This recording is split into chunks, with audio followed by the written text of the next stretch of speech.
Vamos a hacer un segundo ejemplo de cómo representar funciones usando las aplicaciones de la derivada, es decir, haciendo su estudio analítico. Pues como en el caso anterior, empezamos por el dominio y el recorrido. Para hacer el dominio, ahora sí que tenemos que tener en cuenta que esta función tiene un denominador y tenemos que ver dónde se anula ese denominador. El denominador lo podemos transformar en una identidad notable y por tanto los puntos donde se anulan son el 2 y el menos 2. Así que el dominio de esta función son todos los números reales excepto el menos 2 y el 2. El recorrido podemos dejarlo para después y cuando tengamos más información de la función lo hacemos. Vamos a por el siguiente punto. En cuanto a la continuidad, esta función podemos decir que es continua en todos los números reales excepto en el menos 2 y el 2, que son los números donde no está definida la función. Así podríamos afirmar que la función es continua en menos infinito menos 2, menos 2, 2 y 2 infinito. Si sois capaces de ver qué tipo de discontinuidad presenta f en este punto, lo apuntamos ya. Si no, una vez que tengamos la gráfica, podemos volver al punto 2 e indicar cuáles son los tipos de discontinuidad. Yo voy a estudiar la continuidad ahora para luego no tener que volver atrás. Yo sé que la discontinuidad que van a presentar son de salto infinito porque ya he hecho los límites y en los dos casos sale así, pero vamos a hacerlo poco a poco. Si intentamos hacer el límite cuando x tiende a 2 de esta función, nos sale una indeterminación del tipo L partido 0 y por tanto tendremos que estudiar los límites laterales. Como vemos, los límites laterales no son iguales. El límite cuando x tiende a 2 por la izquierda es menos infinito y cuando x tiende a 2 por la derecha es más infinito. Esto implicaría que el límite cuando x tiende a 2 de f de x no existe, pero igualmente si dibujamos la gráfica en x igual a 2 tendríamos una asíntota de manera que por la izquierda la función tiende a menos infinito y por la derecha más infinito y por tanto tendríamos una discontinuidad de salto infinito en x igual a 2. Acabamos de probar eso. También tenemos que acordarnos de esto cuando lleguemos al punto de asíntotas porque ya lo podemos dejar aquí anotado que hay una asíntota vertical en x igual a 2. Así que luego no tendremos que volver a hacer todo esto. Vamos a ver qué ocurre en x igual a menos 2. Cuando x tiende a menos 2 por la izquierda, la situación es bastante parecida. De nuevo los límites laterales no coinciden y por tanto el límite cuando x tiende a menos 2 de la función tampoco existe. No sé si tenéis claro que aquí, como es menos 2 por la izquierda, estaríamos hablando de algún número como el menos 2,1, ¿vale? Porque la izquierda está aquí. Entonces, menos 2,1 elevado a 2 es positivo porque está elevado a 2 y es más grande que 4. Por eso el denominador es positivo.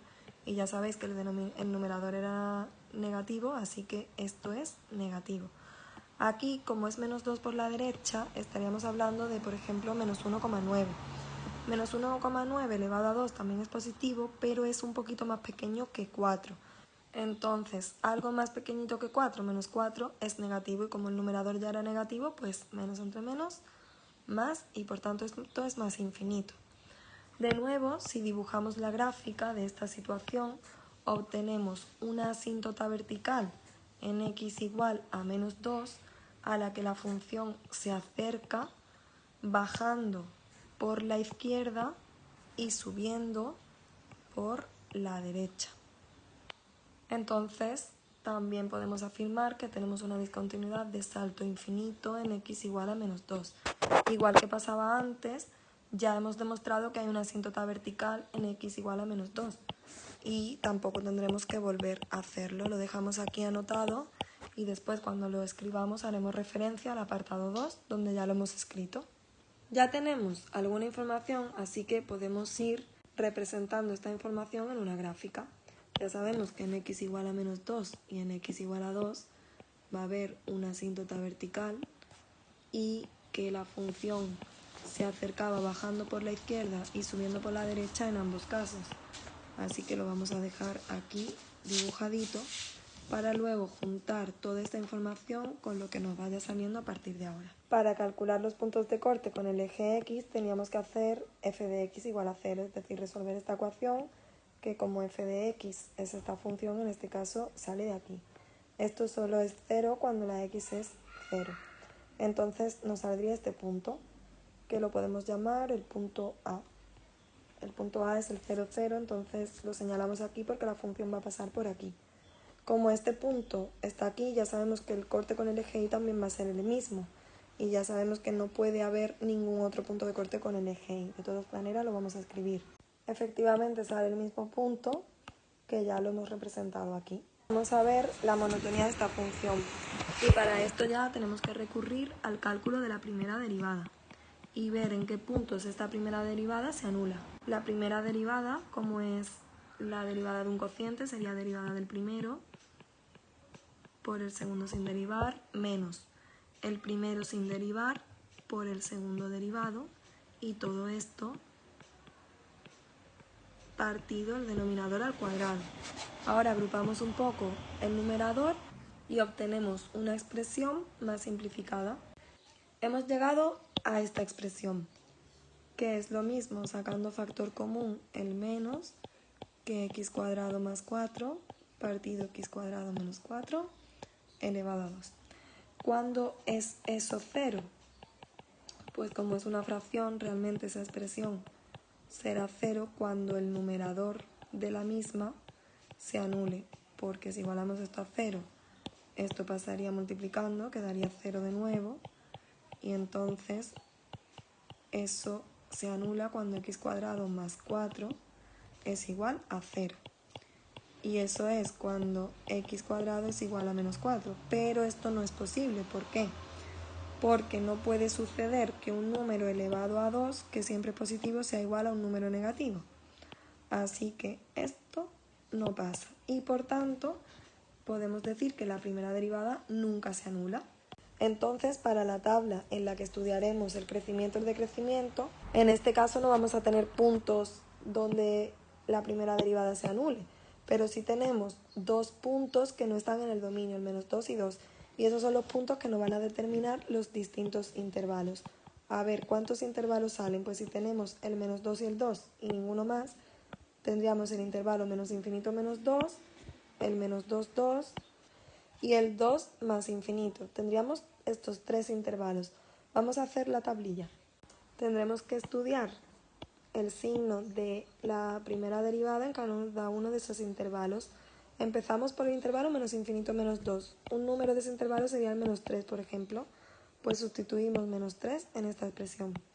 Realmente lo único que nos importa para el signo va a ser el numerador, porque el denominador, si os fijáis, siempre es positivo, porque como está elevado al cuadrado, da igual el número que pongamos en el lugar de x, que esta expresión siempre va a ser positiva. En resumen, en este caso, menos 3 al cuadrado es 9 más 4, 13, pero este menos lo convierte en negativo, y como esto es positivo, pues esta expresión entera es negativa, por tanto la función decrece. En el caso del intervalo menos 2, 2 vuelve a pasar lo mismo, y es que como el denominador siempre es positivo y ahora nos sale 4, con este menos se convierte en menos 4, pues negativo otra vez y otra vez decreciendo. Y otra vez pasa lo mismo, nos queda 13 con el signo menos de delante, menos 13 partido algo positivo, también es negativo y la función decreciente. Realmente no hace falta hacer todos estos cálculos, porque si miramos aquí tenemos algo positivo más 4 siempre es positivo, esto siempre es positivo, o sea que esta fracción siempre es positiva, y con un signo menos delante, esto siempre es negativo, por tanto podríamos haber afirmado esto sin necesidad de hacer ninguna operación. Fijaos que en los tres intervalos sale que la función es decreciente, no hay ningún problema, y realmente como no hay ningún punto en el que la f' se anule, vamos a tener que no hay ningún máximo ni ningún mínimo. Podemos resumir este apartado diciendo que f es estrictamente decreciente en el intervalo menos infinito menos 2, unión menos 2, 2, unión 2, infinito. Vamos a por el siguiente. Como ya hemos dicho anteriormente, no hay extremos porque no hay ningún punto donde la primera derivada se anule, y los puntos donde se ha estudiado los distintos intervalos de crecimiento son puntos que no pertenecen al dominio, así que no valdrían como extremos. El siguiente punto a estudiar sería la curvatura y los puntos de inflexión, que como ya sabéis Para eso tendremos que hacer la segunda derivada. He dejado anotada aquí la primera derivada para que esto sea más rápido. Como la primera derivada era negativa, yo voy a poner el menos ahí, que al fin y al cabo es una constante, menos 1, y voy a derivar la fracción que sería derivada del primero por el segundo sin derivar, menos el primero sin derivar, por el segundo derivado. En este caso tendríamos que aplicar la regla de la cadena porque la derivada de lo de dentro es 2x. Y todo partido el segundo al cuadrado, que sería esto. Para simplificarlo, voy a sacar factor común x cuadrado menos 4, que está tanto en este sumando como en este sumando de aquí. Aquí aparece 2 veces y aquí solo una. Por tanto, en el primer sumando se queda una vez y ahora ya cuando escribamos el segundo, vamos a ver que no hay que ponerlo, sino que simplemente este no se pone y 2 por 2 sería 4x. No se nos puede olvidar los paréntesis a la hora de extraer factor común, ¿vale? Eso ya sabéis que es muy importante. Bueno, pues este factor común se podría ir con uno de aquí porque son iguales y ahora seguimos haciendo operaciones. Y ya con esto tendríamos la expresión simplificada para poder ver en qué puntos se anula la segunda derivada. Ahora cuando anote la segunda derivada voy a tener en cuenta que este menos está aquí delante, lo voy a meter aquí, ya este menos desaparecería y esto cambiará de signo. La segunda derivada se anula cuando esa expresión del numerador se hace 0, que si igualamos toda la ecuación a 0, el denominador pasaría multiplicando y quedaría el numerador igual a 0. Aquí podemos sacar factor común 2x y nos queda x cuadrado más 12 igual a 0. De aquí se deduce que para x igual a 0 la segunda derivada se anula y de aquí que esto sería 0 si x cuadrado es igual a menos 12, lo cual es imposible porque x cuadrado siempre es positivo y no puede ser igual a un número negativo, así que eso no tiene solución. Por tanto, el único punto que nos sale que anula la segunda derivada sería x igual a 0. Y para hacer los intervalos que nos van a decir la curvatura de la función, tendríamos en cuenta este x igual a 0 y los dos puntos que no pertenecen al dominio. Estos son los intervalos que nos salen y ahora tenemos que buscar valores de x en cada uno de ellos, sustituirlos en la segunda derivada para estudiar el signo. Por ejemplo, en el primer intervalo podríamos coger el valor x igual a 3, que daría lugar a 2 por menos 3 al cubo, más 24 por menos 3. Todo esto partido menos 3 al cuadrado, menos 4, todo elevado al cubo. Empezamos por el denominador. Menos 3 al cuadrado es 9, 9 menos 4 son 5 y 5 al cubo es positivo. Por tanto, marcamos que el denominador es positivo. Ahora aquí, menos 3 al cubo son menos 27, que por 2 son menos 54. A menos 54 le tenemos que sumar 24 por menos 3, que no hace falta ni siquiera hacerlo porque esto es negativo. Entonces, negativos más algo negativo también sería negativo. Por tanto, esto es negativo y la función en este tramo es cóncava. Del segundo intervalo podemos tomar el menos 1, volvemos a sustituir en la segunda derivada para estudiar el signo de la misma y nos queda esto de aquí. El numerador sería 2 por menos 1 al cubo, que es menos 2, y menos 24, negativo. El denominador, menos 1, menos 4, menos 5, que al cubo también es negativo, por tanto positivo, y la función es convexa. Ahora en el intervalo 0,2 tomamos el punto 1, el numerador sería positivo y el denominador negativo, por tanto la función es cóncava.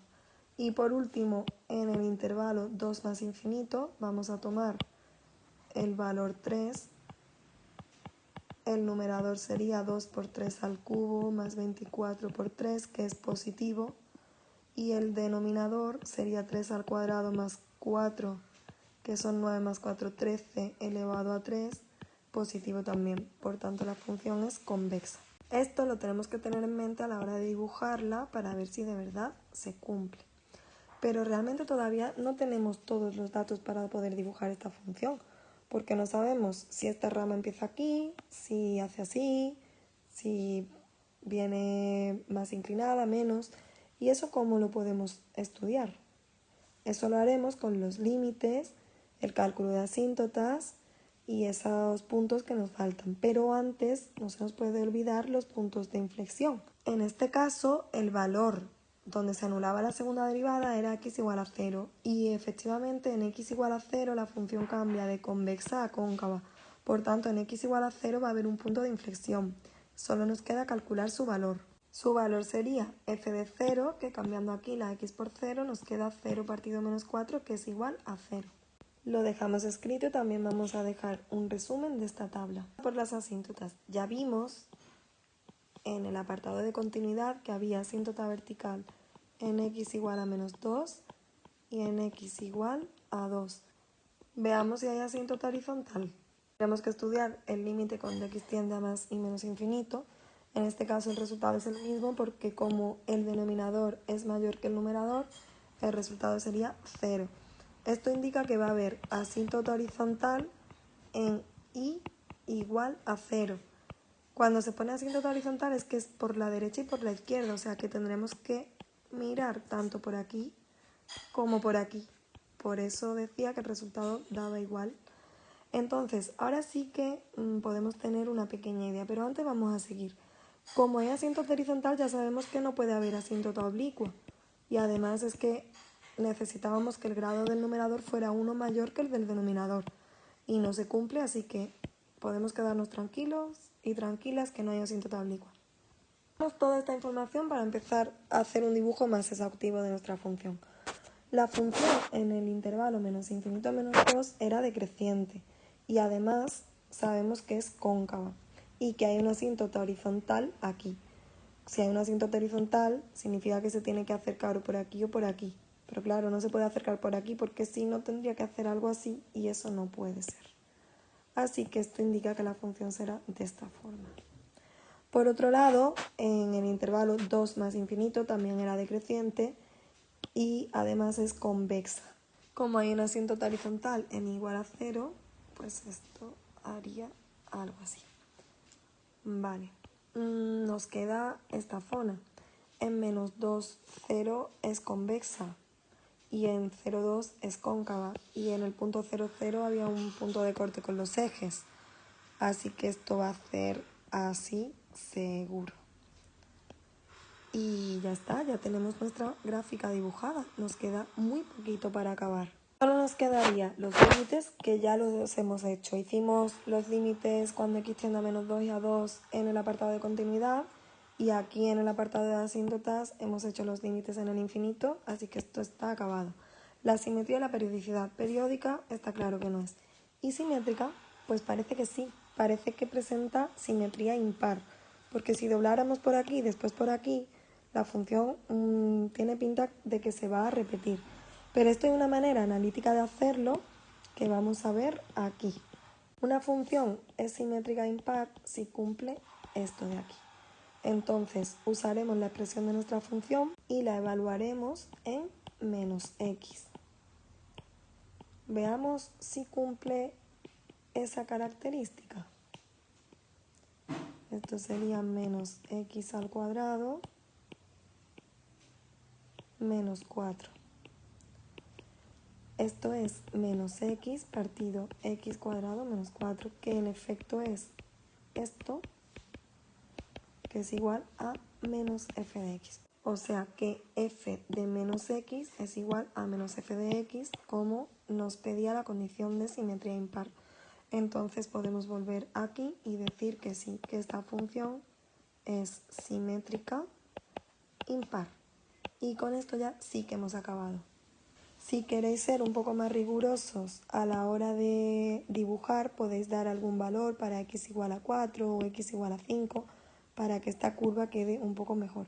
Pero como lo que pretendíamos era hacer un esbozo y hemos hecho un estudio bastante exhaustivo, con esto estaría bien. Y no se nos puede olvidar poner el recorrido. ¿Cuál es el recorrido de esta función? Si nos fijamos en los valores que alcanza la y, por la parte esta de aquí parece que solo alcanzaría los valores negativos. Por la parte esta de aquí parecería que solo alcanzaría los positivos. Pero al fin y al cabo, si nos fijamos en esto, realmente se alcanzan todos los valores. Así que el recorrido de esta función son todos los números reales.